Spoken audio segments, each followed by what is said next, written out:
everyone. Thanks for being here.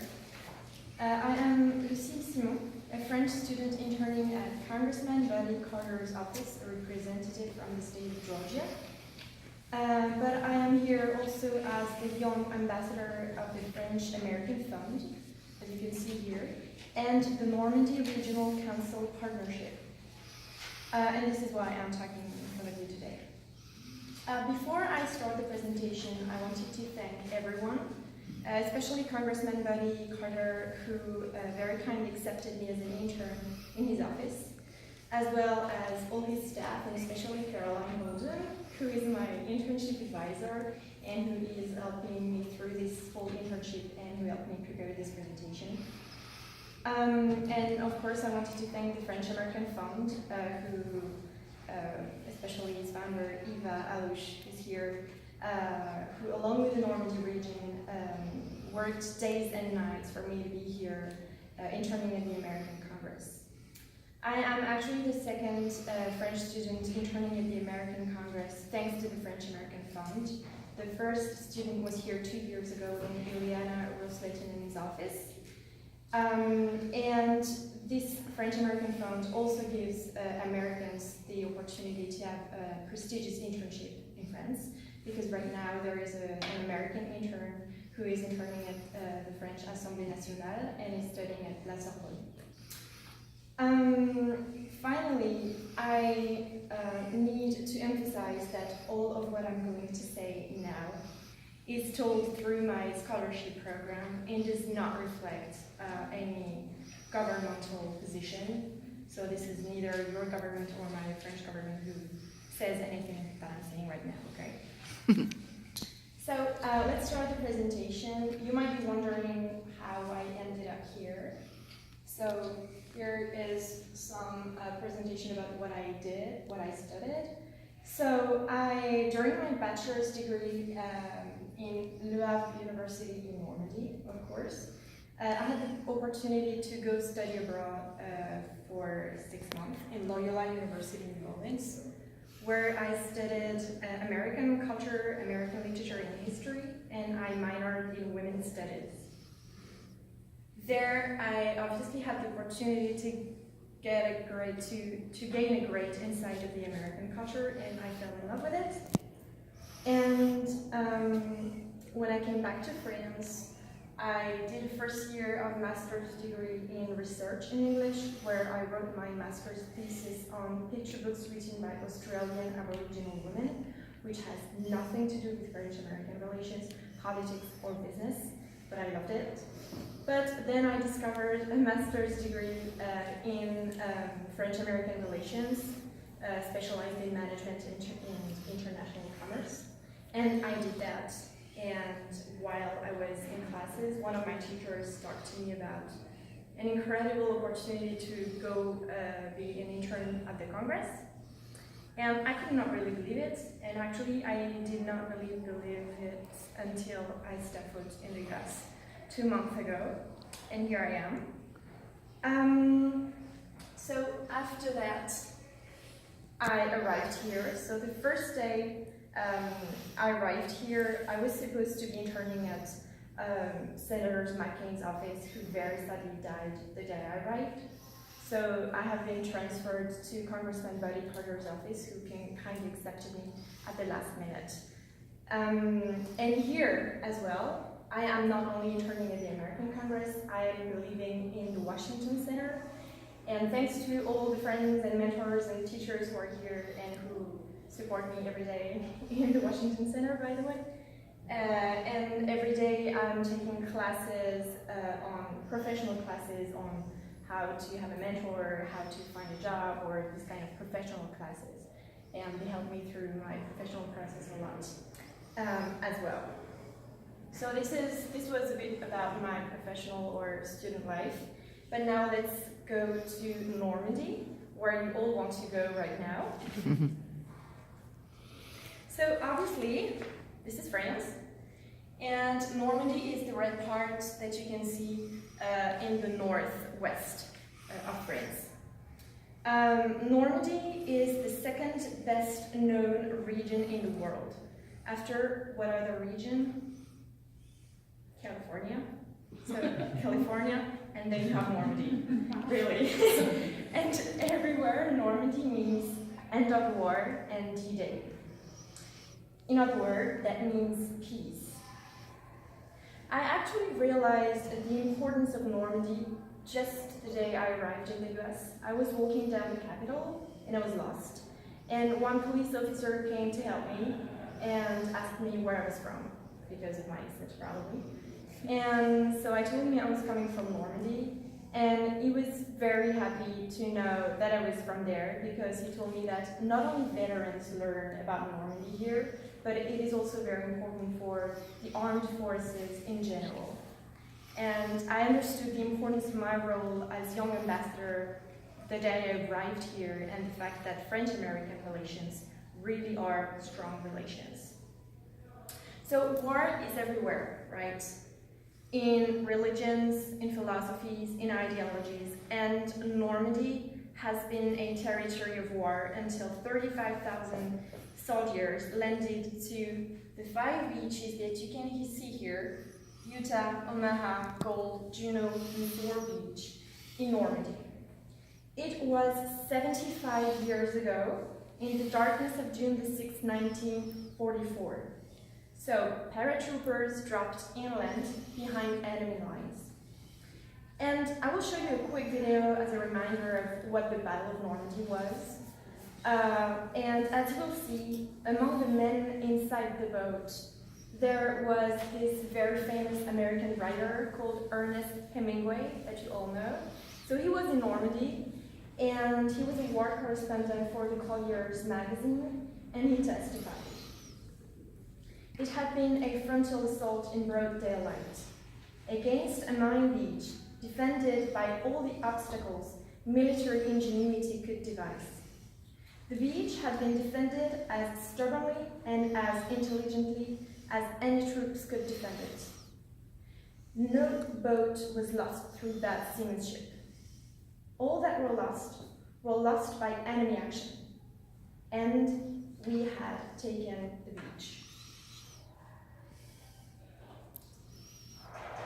At midnight on June the 5th, gliders full of British and American paratroopers slipped silently inland over the Normandy region.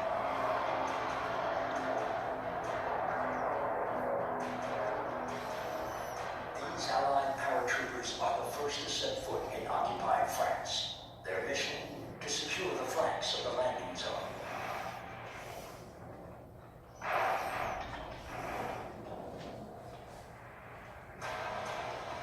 The Allied fleet is on its way. It is the biggest armada ever assembled, 6,000 ships. Yet it passes undetected by the Germans, who are prevented from carrying out reconnaissance flights by the stormy weather. Bombardment and shelling from the battleships pound the coast, but they completely miss their targets on the beach codenamed Omaha. The German bunkers remain intact. Private Franz Gockel is stunned by the sight of thousands of approaching boats. He yells, "Invasion!" The alert is given, but the chain of command, up to Hitler himself, remains skeptical. Officials in Germany are convinced the real invasion will take place to the northeast, on the Pas-de-Calais coast, closer to England.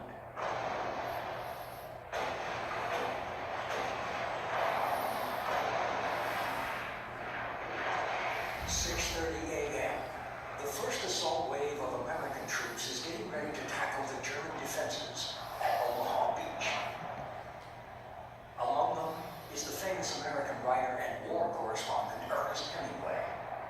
He writes, "As we moved in towards land in the gray early light, the coffin-shaped steel boats took solid green sheets of water that fell on the helmeted heads of the troops packed shoulder to shoulder in the stiff, awkward, uncomfortable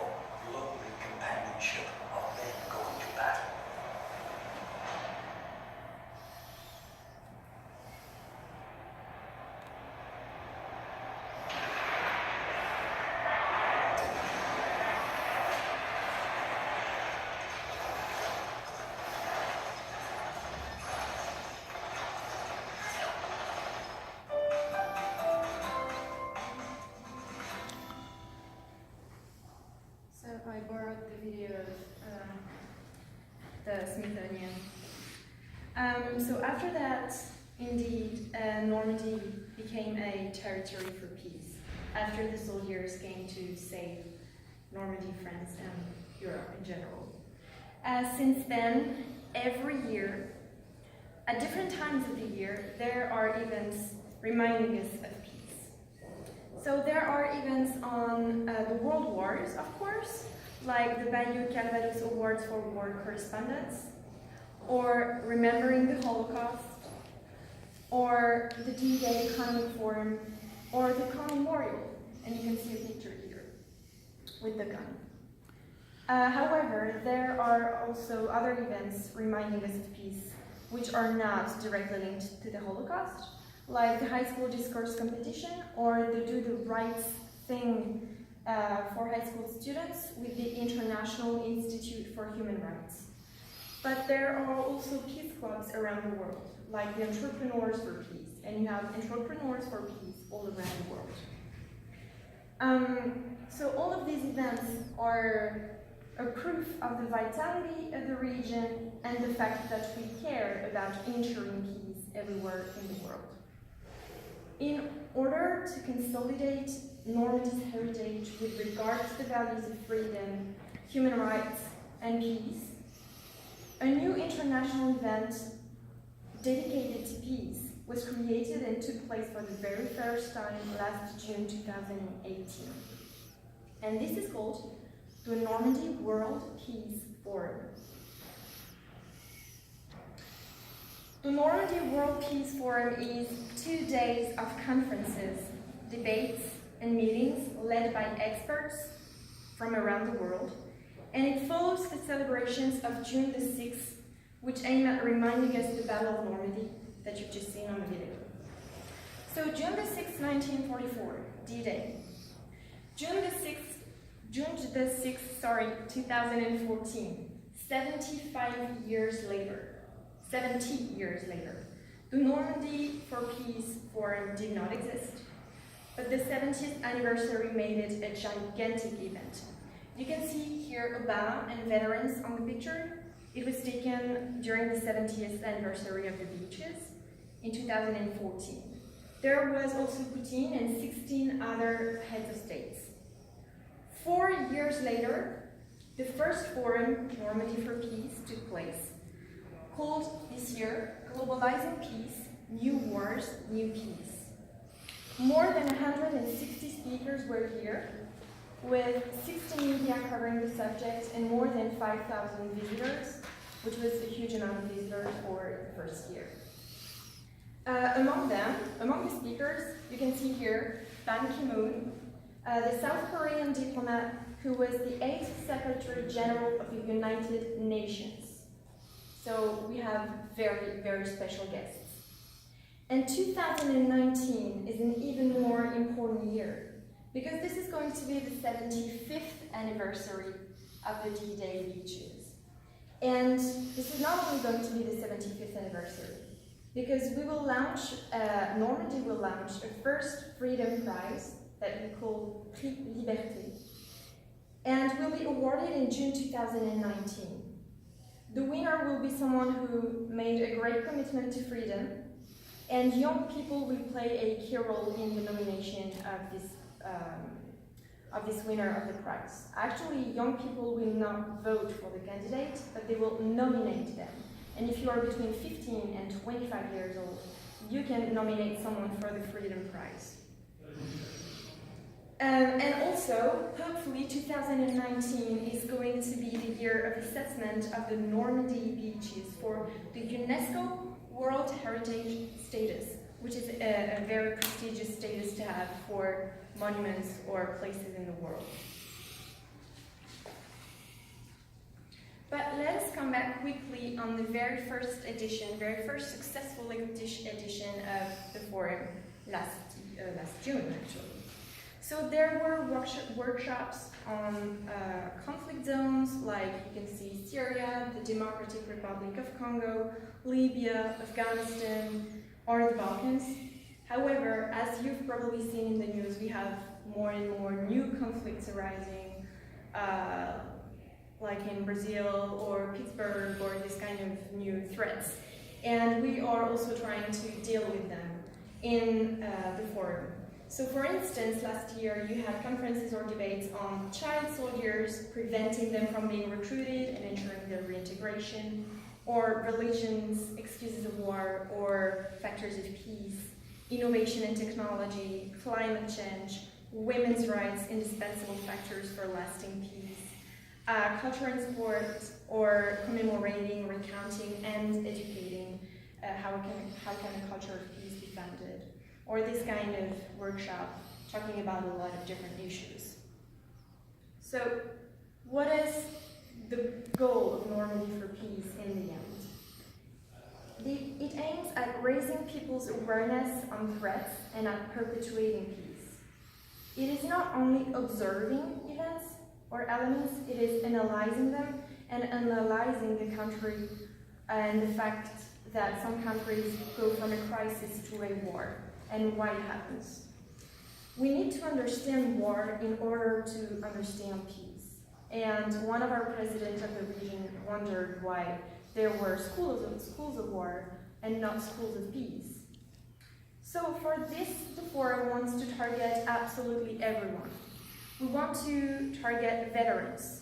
They are crucial to tell stories about wars, of what they lived on the field. But don't think that veterans are old or crippled, because this is not the case. And even last week I met a student veteran, and I didn't know that existed. And those people are here to tell stories, and young people need to be here to listen to those stories and start acting for peace and listening to them and fighting for other people's rights. So the forum invites people from the whole world, intellectuals, philosophers, politicians, entrepreneurs, leaders, peace actors, and the list goes on. And we want it to be a place for bilateral meetings where in the end, hopefully, they make agreement, where leaders make agreements. Normandy for Peace, in fact, wants to reinvent multiculturalism and create new forms of cooperations. So to summarize quickly all of what I just said, I will show you a video of Hervé Morin, the director of the Normandy region, and he has a message for you.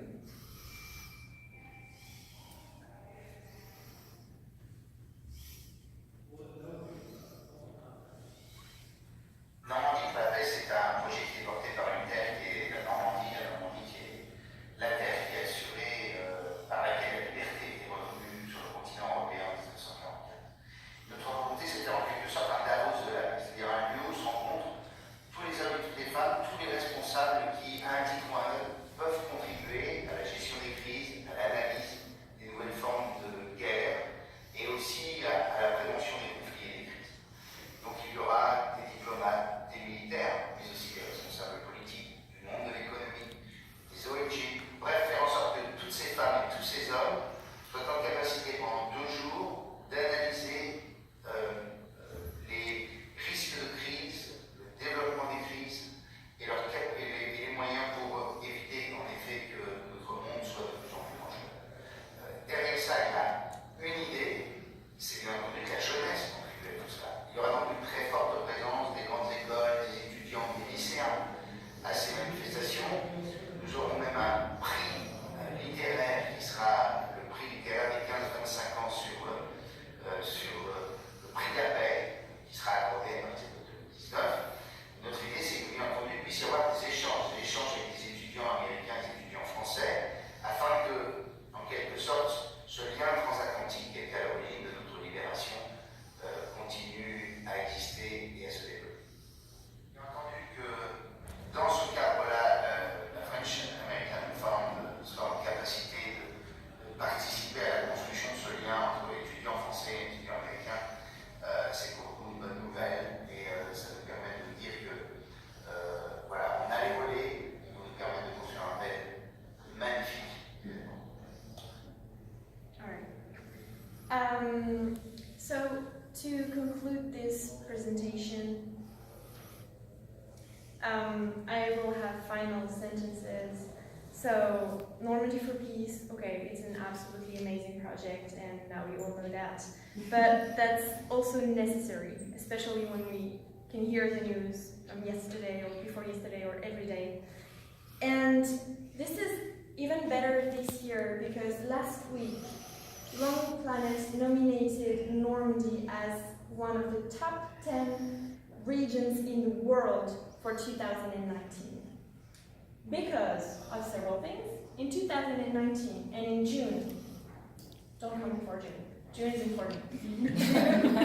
In June only, you will have the 75th anniversary of the D-Day beaches. That's what I talked about. But you also have the Rouen Armada's 30th anniversary and the Women's World Football Cup played in Le Havre. 7 of the games played in Le Havre. So all of that between June the 6th and July the 10th. So please come to Normandy, and if you do, visit me.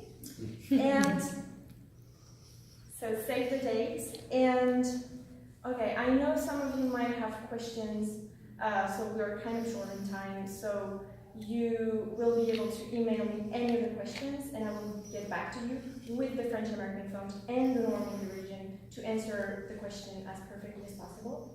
But to end this presentation, let me give you the sentence of Hervé Morin, whom you've just seen on the video. Que ce forum soit un hymne au droit de la paix, au respect et à la dignité de la personne humaine, that I would translate by. May this forum be an ode to human rights, respect, and dignity of human beings. Bravo.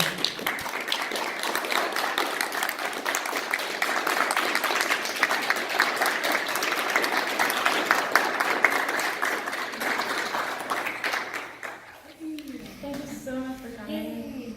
And thank you for all the people in Washington. You're so numerous, yeah. And thanks for the guys of my office as well. Yes. And feel free to grab the prize if you didn't. Coke quiz, which is special from Georgia, so don't Special Georgia code. Yeah, special Georgia Coke. Good job, Lucy. Yeah. I don't think I've ever given a presentation. Now I can see again. Can you just hold it? I'm gonna Yes, say good job as well. absolutely. Oh, okay, yeah.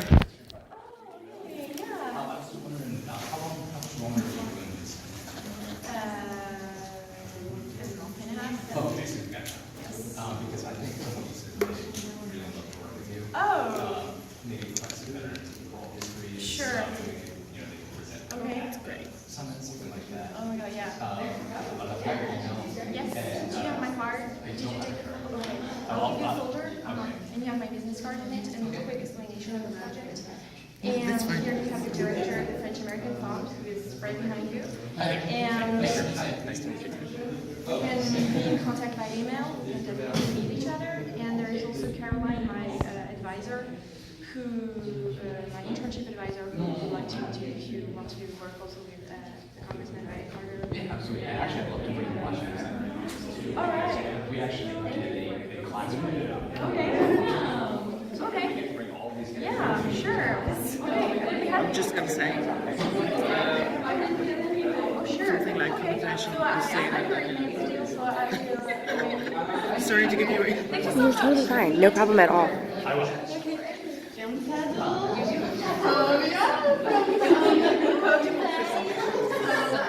I just grabbed you. Oh, finally, Charles. I gotta get something for you.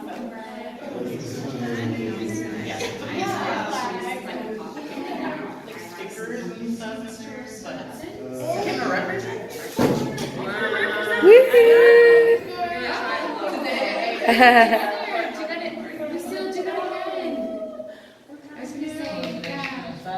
Yeah, thank you. Thank you very much. welcome. Yeah. And thanks for coming. It's a big event. It's huge, Yeah. So you heard him, the person from the Veterans Project who wants to work with the Washington Center? Yes. Would be nice. Yeah. Yes, so I have his email and I'll get back to you and. Yeah, there's Oh, you did amazing. Sorry, I was almost late for traffic. The traffic is crazy. You know how that is. Oh, Yes. hi, nice to meet you. Thank 23 you. years. Oh, wow. Respect, respect, respect. I wanted to do that. Wonderful, wonderful. Thank you so much. God bless America. And that's why I ordered Toastmasters, so that I can